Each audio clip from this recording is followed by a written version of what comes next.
Activists, artists, and citizens from nearly all walks of life and perspectives have struggled to reach beyond the limits of mainstream media.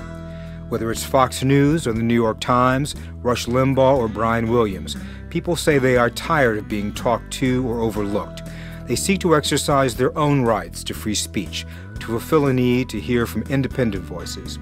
They exercise their rights and fulfill their needs by creating new avenues for speech, by inventing new forms of communication, and by seizing the microphone to speak to their community.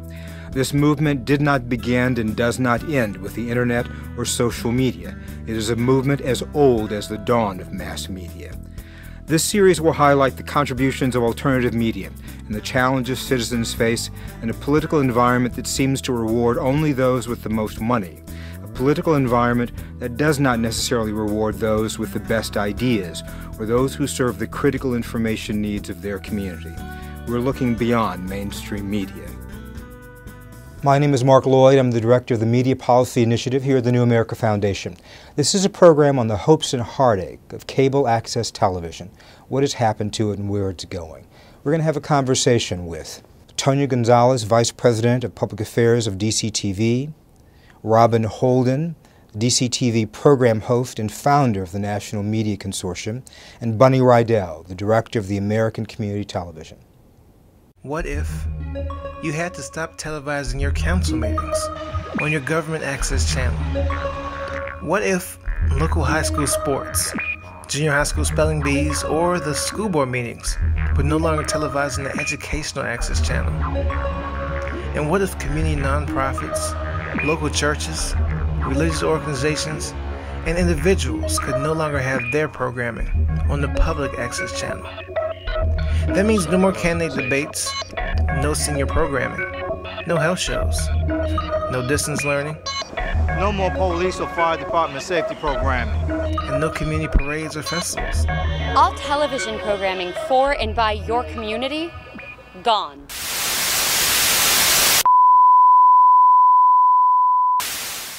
What is reported in Washington, D.C. doesn't necessarily touch the heart of Washington, D.C. itself. Everything is on the Hill.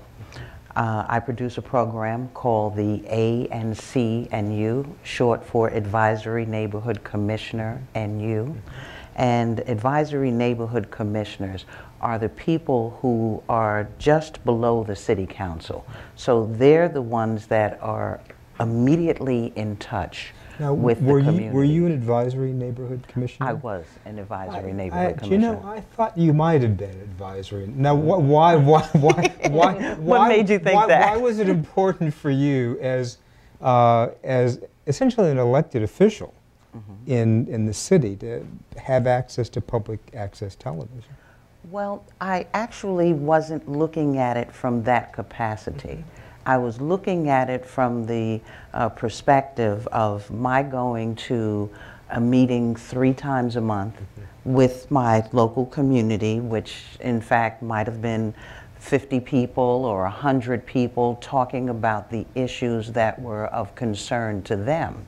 And when I would go around to other ANC meetings in other jurisdictions, it was the same thing. So you have an ANC commissioner who are talking to 50, maybe 100 people, and the issues are almost the same from community to community, from northwest, southwest, northeast, southeast. But you're talking to 100 people. And I said, now this doesn't really make any sense. That the platform, we have 500,000 people in the District of Columbia who live here.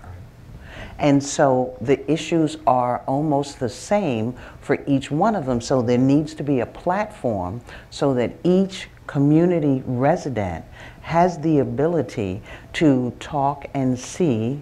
Talk meaning interacting, maybe sending us an email and saying, hey, you know, National Media Consortium, I'm interested in this, I'd like to have this ANC commissioner on, and or I'd like to have, because what we did was not only have the residents on, but we've had the last 3 mayors on. We have had Vincent Gray on, we've had Adrian Fenty, we've had Marion Barry, all 3 of them in their capacity as mayor, as well as the various city council members, as well as the heads of the various agencies in the District of Columbia. Don't we get the same thing from Channel 9 or from Kojo Namdi or from I mean, any number of other sources? Why do we need... I would say to you, no. We don't get the same thing. Absolutely not. Absolutely not. Because generally speaking, from my perspective, it's all canned in what they want to hear, the topic of the day. What we're dealing with are the issues that the community wants to deal with, as well as the responsibility for the office, whatever office that might be, Department of Health, Department of Public Works, what their responsibility is to the community, not that there was in fact a storm and the lights were off for a day. I mean, everybody's interested in that at that specific moment, but there are issues every single day that the Department of Public Works is responsible to the community for, and those are the issues that we explore. So, Tonya, let's talk a little bit about the mechanics of public access cable. Now, we heard in the piece that we presented earlier that the money supporting PEG doesn't come from a wide variety of sources. Where does the money come from? How do you afford putting expensive producers like Robin on the air? So how does this actually operate? So in every jurisdiction where you have PEG, public education or government channels, there's an agreement that the city has with the local cable suppliers. And in our case, it's RCN, Comcast, now Verizon. And each jurisdiction, and Bunny will talk a lot about this later, each jurisdiction negotiates that contract, that franchise agreement with the cable suppliers, but it's required by the city. So in order for the cable suppliers to do business in the DC, just as an example, they have to pay back some of the money because they're using, taxpayer maintained roads to lay their cable. So it's like a right of way. So you said this very well, but let me see if I can make sure that I understand this clearly. Sure.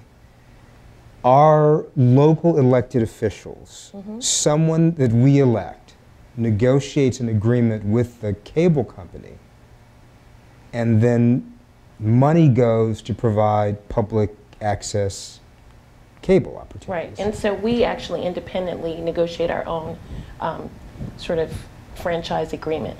And in every jurisdiction they can look different. And sometimes you can have, we're just public access station. You can have ones that are combinations. It could be public and education or government, whatever.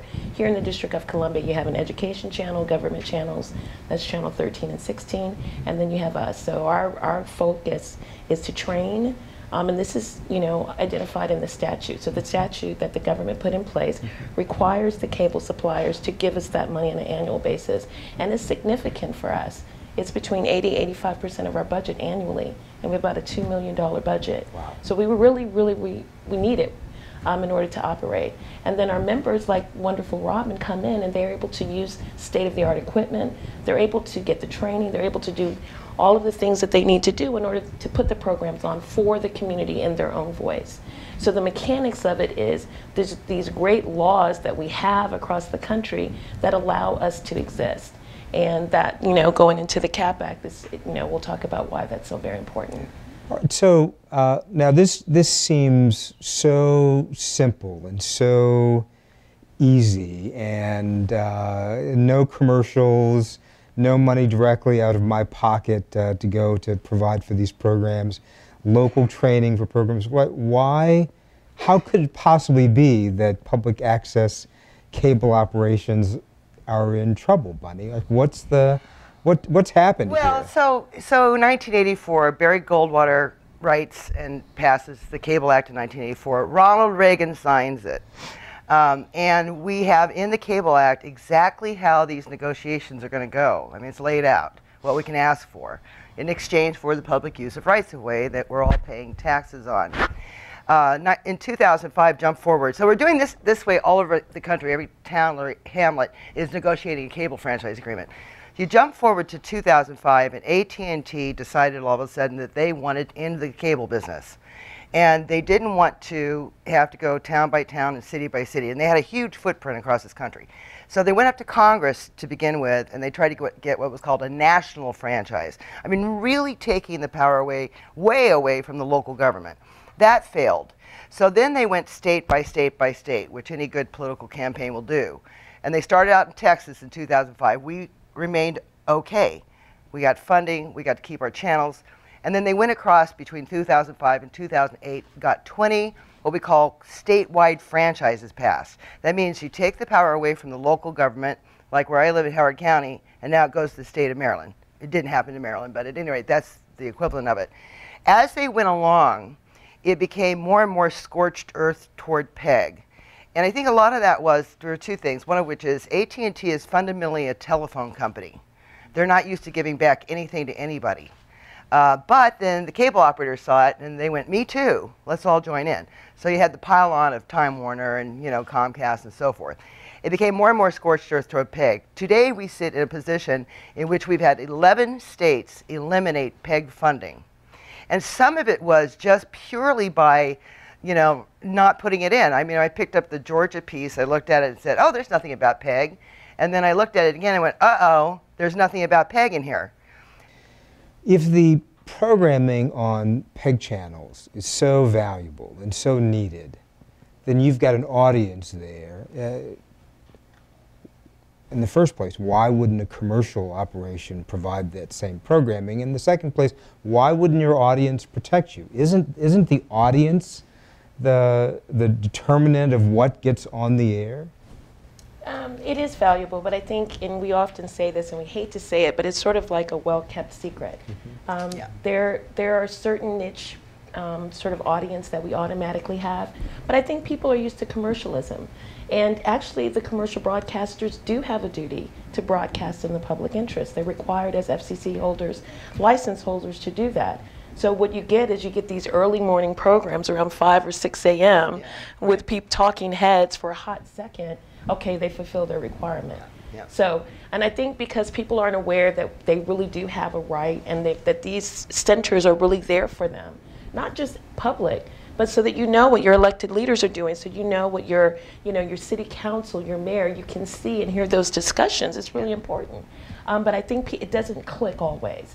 So there's a lot of education that's always needed, and part of what we try to do is to really keep pushing out, reaching different audiences, because then we're competing. We're competing with the broadcasters, we're competing with, to some extent, people are able to make video easier, and they think they're distributing it when they put it up on YouTube.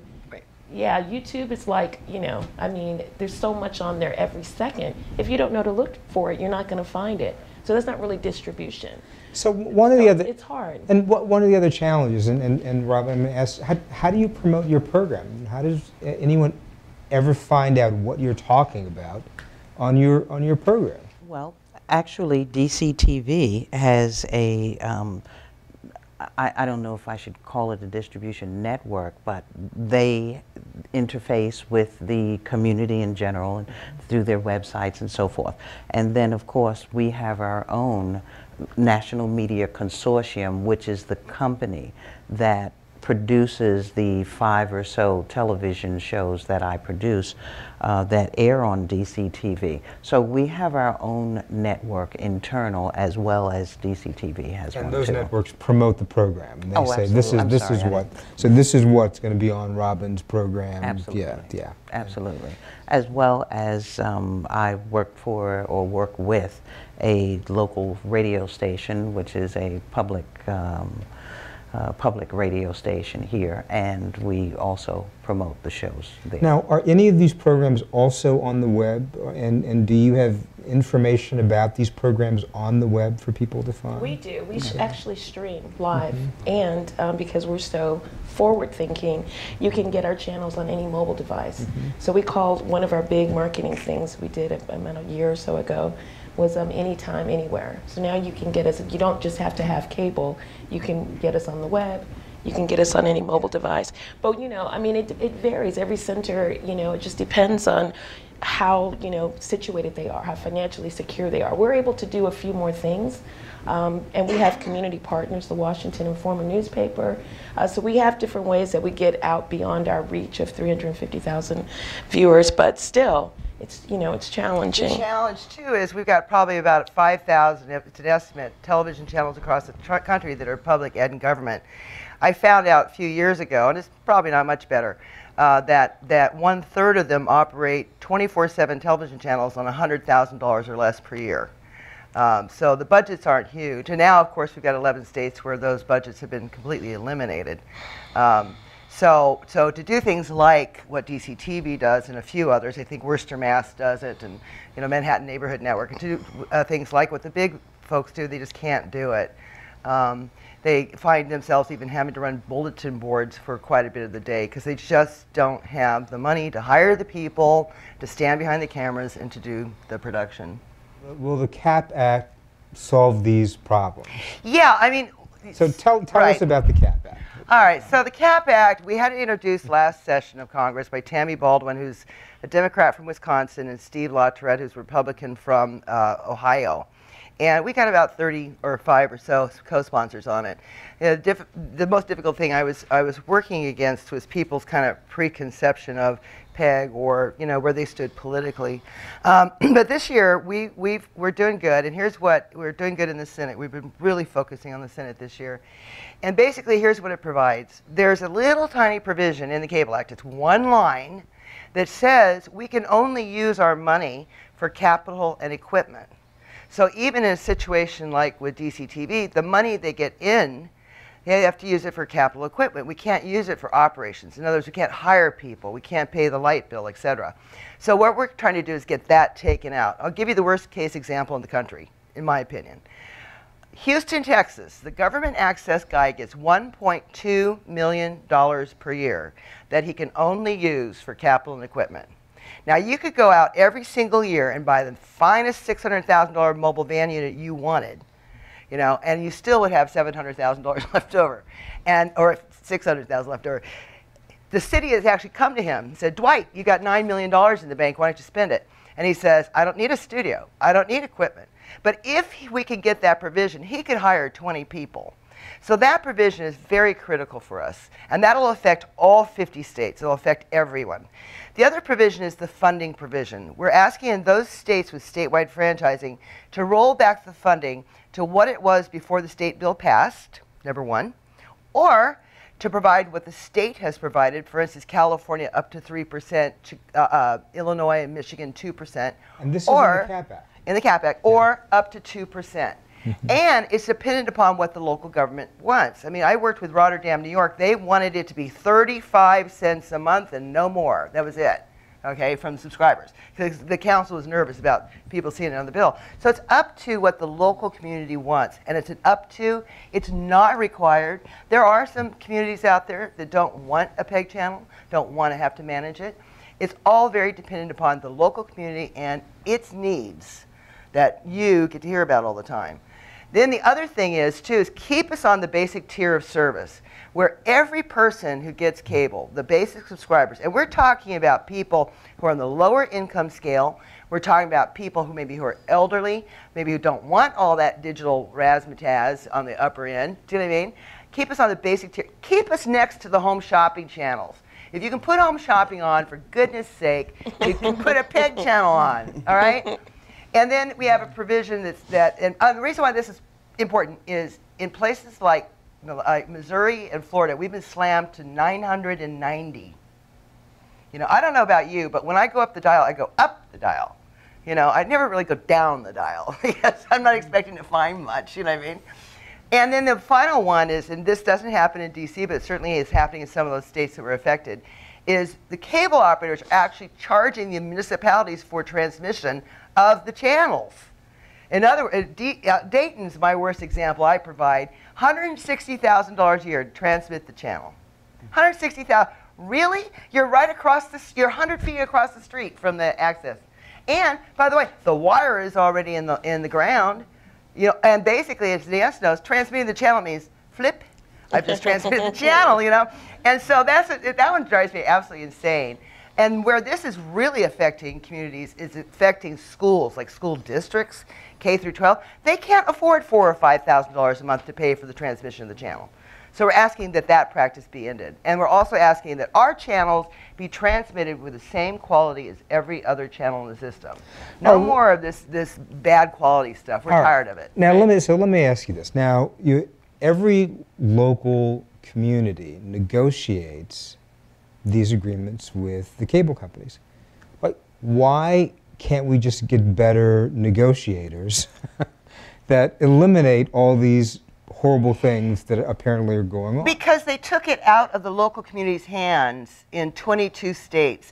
In Florida, cable franchising is handled by the agricultural department. Okay? Let's do corn, let's do cable. I mean, that's what they're really doing, you know? They've passed laws, and here's the deal. AT&T spent $123 million in California lobbying. One state.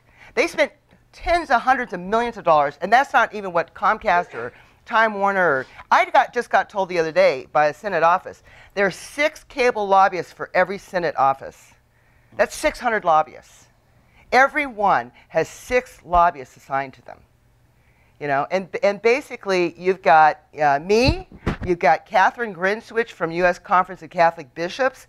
We're the ones schlepping up there. We drag along an intern every so often, schlepping up there, and I have to be so careful because I'll tell you, if some information gets out that I went to this office, I guarantee you the next day, cable's in there.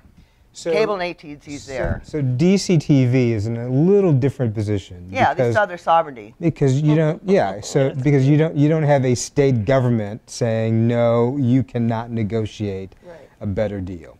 A number of these little communities, maybe sometimes even big communities, are not in such a good position because they've got state governments saying, no, you cannot negotiate these particular terms. State governments who don't have the 40-year history of negotiating cable franchises that local municipalities have built up over 40 years. I mean, I'm telling you, some of these public utilities commissions where they put the power, these people don't know anything about how to do this at all. I mean, whatsoever. And that's the part that's really frightening is we've learned through trial and error over a period of 40 years how to get, we learn from each other, we share stories, how to get the best negotiation, what you can negotiate for, etc. That's gone now. All right, so let me ask you a question which is going to seem completely off topic, and then I'm going to turn it over to the audience, not because I've run out of questions, but what lessons does this experience with public access television, what lessons does this hold for the internet or for social media or for other things that we have, as we had hopes for PEG, such hope for? What lessons, Tanya, what do we get out of what's happened here with PEG? I think that, you know, it's interesting because oftentimes, and we work with a lot of youth at DC TV, we have youth programs there. And oftentimes when they're in the building and I see them, they get television, but they get it in such an MTV, or I don't even know the latest hit thing, that may be old now, I'm not sure. But the whole idea, I think the lesson is that it's not the device, it's not the tool, it's really how does it fit into the larger framework of a society. And to get the kids to be good stewards of their media. You know, it's our broadcast waves. I mean, it belongs to the public. And for us to hold on to it in some respects. So you can have YouTube, you can have Pinterest, you can have all of those wonderful tools. But at the end of the day, you still need video to put up. Or you have to be educated somehow in how to use this new media. So I think the lesson is, it's not volume, it's not we need more, more, more. It's the quality of it, it's how it connects, it's how it ripples out the conversations. And that's why PEG is so vitally important. Because you're not, when you're doing YouTube or when you're doing Facebook, whatever, you're selecting a community, right? It's self-selecting. I select my friends, I put up what I want, I put up whatever I want to put on YouTube, and I tell a couple of people about it, and they're the only ones that can find it because there's so much stuff on YouTube. We're not really a community. It's not a democracy. We're not getting the full benefit of our diversity, and I think that that's the big lesson, because we're losing something if we don't have that ability to talk in a community across differences, across cultures, to be able to really, address someone who may not look like you, may not be in your little pool of Facebook friends. I think the lesson is we're going to find that, just like, what was that called back in the day, not before Facebook? MySpace. Okay, I mean, I don't know, is anybody using that anymore? So I think television will always be around because it's needed. If a technology venture were prepared to underwrite $10 million a year in original programming development and training at local PEG stations around the country, how would you like to see that done, and what's on your wish list? Taking the money would be great. We all know that. We've had attempts in the past to nationalize our channels. If I had a nickel for every time some production company wanted to take over our channels or commandeer primetime, we'll build a national network, I would be truly a wealthy woman, I'd get that South American cruise I've been looking at a lot sooner. But that's not what it is. What we are is community-based, and that's probably the most important thing about Access, is it's about the community. So yeah, if some entrepreneur came to me with $10 million, I sure could sit down and help him figure out how to spend it. But at the same time, to change the nature of our community base, to take away her voice in order to somehow or another improve what we do, and I always love that. My show is going to put public access on the map. If I had a nickel for every time I've heard that, I would love it. So these producers come at me with these bizarre ideas, But the whole point is, everybody in Access is doing something similar to what she's doing, whether it is shining the spotlight on local government, shining the spotlight on the incidence of high blood pressure in the district, shining the spotlight on the incidence of teens failing school in the district or succeeding in school. What Robin does is the heart and soul of Access. Absolutely. And she's kind of crossing public and government here. One of the programs, which is called HIV/AIDS, the Nation and the World, was the actual first program to deal with the AIDS epidemic. And regionally, we have people who are peer counselors from Prince George's County. We have agencies who are nonprofit who assist those who have AIDS and need housing and development in the various regional Washington, Maryland, and Virginia. We have those people on our program. So those programs are not necessarily just exclusive to Washington, D.C., but those programs are aired on other public access stations within the region. So the distribution of those programs is something that is desperately needed. We have the director of Department of Health for Prince George's County on talking about HIV and AIDS, which is devastating their community, just like it is Washington, just like it is Africa. And so consequently, the distribution of a program like that is paramount. It's huge. And I have to say that at the height, and I know we're still struggling with it, there was a lot of things that happened in local government about mismanagement of city funds that were supposed to be directed towards. You watch ABC, NBC, nightly news, morning news, you would never know that there was an epidemic in the District of Columbia. That's right. You would have no idea, none. So it's that kind of thing, and HIV isn't exclusive to DC, so it is a national issue, and the distribution is valid.